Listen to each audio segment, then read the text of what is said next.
সকলকে শীতের সুপ্রভাত। এটা আমাদের হাঁসের ঘর, আর এটা আমাদের মুরগির ঘর।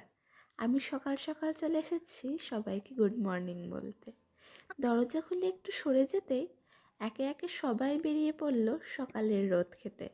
আমার সাথে কুল্লুও এসেছে সকলকে পাহারা দেওয়ার জন্য।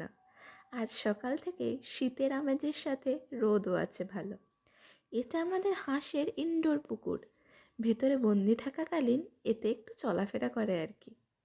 এটা আমাদের বাড়ির মধ্যে ছোট্ট এক টুকরো জমি। শীতের কিছু সবজি চাষ করা হয়েছে, এই যেমন টমেটো, বেগুন, বরবটি, শসা ইত্যাদি ইত্যাদি।